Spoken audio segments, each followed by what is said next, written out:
Hello Year 5, I hope you are all well. Today for reading we are going to start a new book and it is loosely linked to one of our topics we are looking at this term. So what we're going to do is we are going to be book detectives. So on the screen in front of you, you can see the front cover and the back cover of our book. Now, I have sent home a copy of this and you should have a copy of the questions in front of you as well. So what we're going to do is we're going to work through these questions. So what I'd like you to do is I'd like to pause the video and I'd like to have a go at answering the questions that are on the screen. Okay, so question number 1. What type of book do you think this is? So I'm going to be looking at the clues in front of me, and I notice that we have dragons involved in this story. Now, I know that dragons aren't a real thing, so this makes me think that this is a fiction book.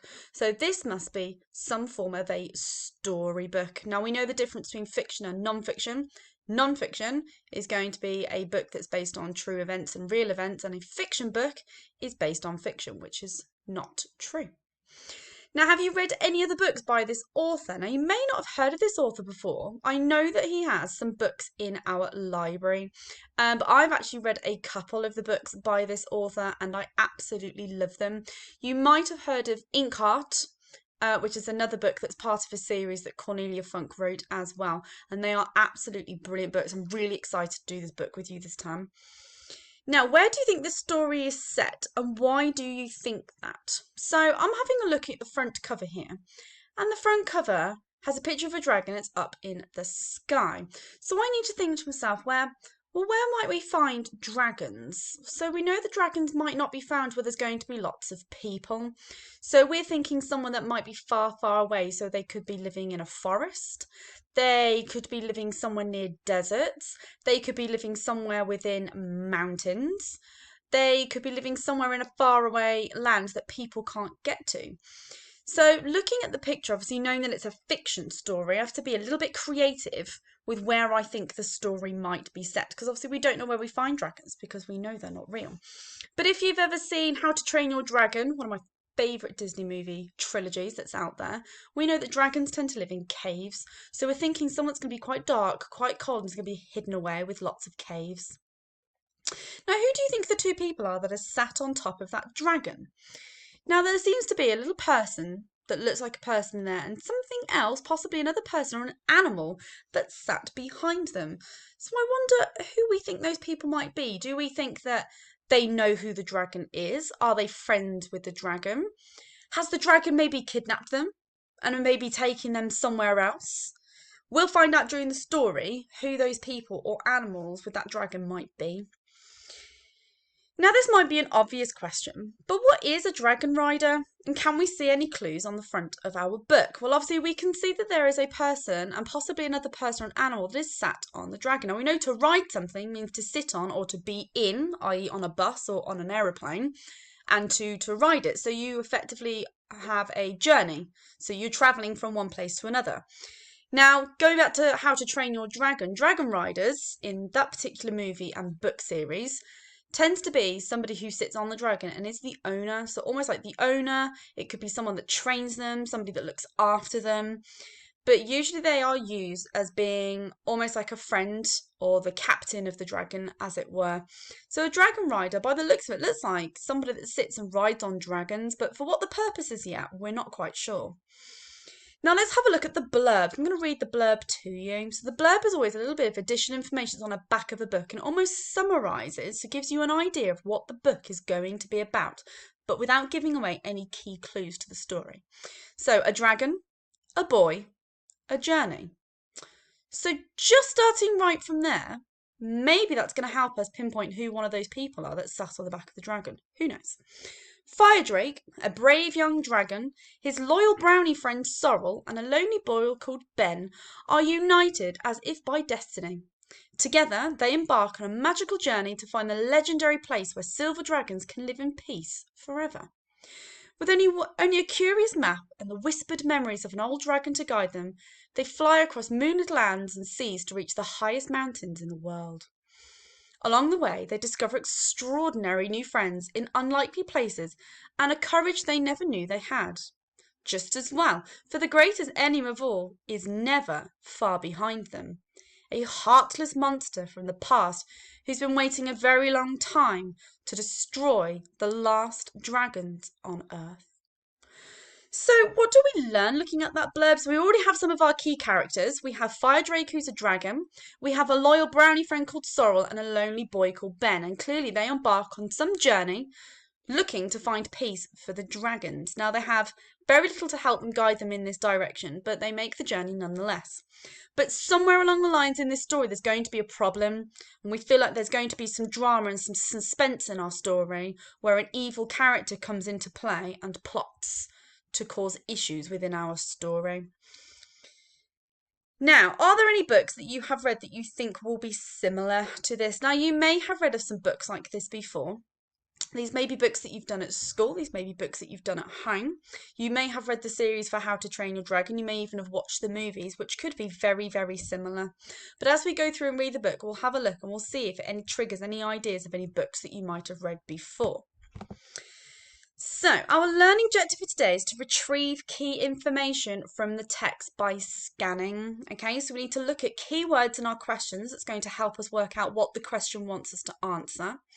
We need to think very carefully about what the question is actually asking us and whether there are more than one possible answers that's going to answer our question by looking at the text. Now we need to make sure we learn how to track from left to right on the page, so when we are looking for key letters, and also when it comes around to writing our answers that we can copy exact quotes from the text. So read along with me. I am going to have a go and I'm going to read them a couple of pages at a time, and then I'm going to stop and we're going to pause in between to look at some vocabulary. So if you'd like, you can pause the video and read it yourself, or you can sit and listen along and read along with your copy at home. So chapter 1, Bad News. All was still in the Valley of the Dragons. Mist had drifted in from the sea nearby and was clinging to the mountains. Birds twittered uncertainly in the foggy damp, and clouds hid the sun.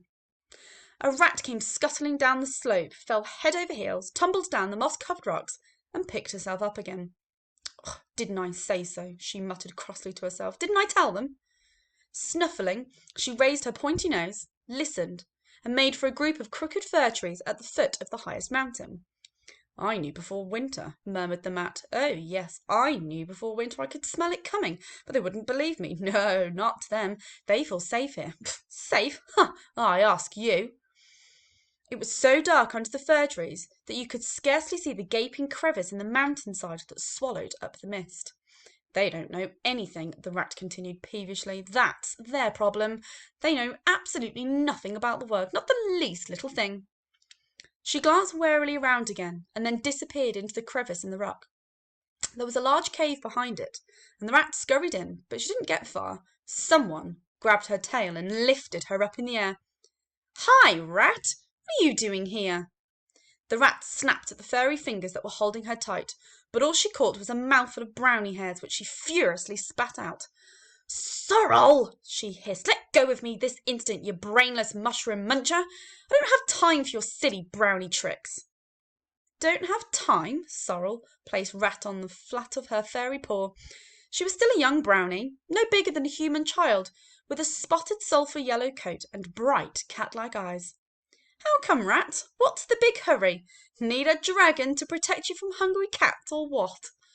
"This has nothing to do with cats," hissed Rat angrily. She didn't care for brownies herself, although all the dragons loved them and their furry faces. When the dragons couldn't sleep, they would listen to the strange little song that the brownies sang, and when they felt sad, no one could. Now I'm going to read on the next slide when we move on. So let's have a look at some vocabulary on there. So if you have page 8 out in front of you, "They don't know anything," the rat continued peevishly. So peevishly is an adjective. So if we were to describe someone as being peevish or behaving peevishly, we are using an adjective. Now this is 3 syllables. So peevishly, peevishly. Now, the definition of the word is to show annoyance or to be irritated or in a bad mood. So if someone is saying something in a peevishly manner, or they're being peevish, it tends to mean they're being annoying or they're being irritating. For example, Sebastian was a rather sick and peevish child.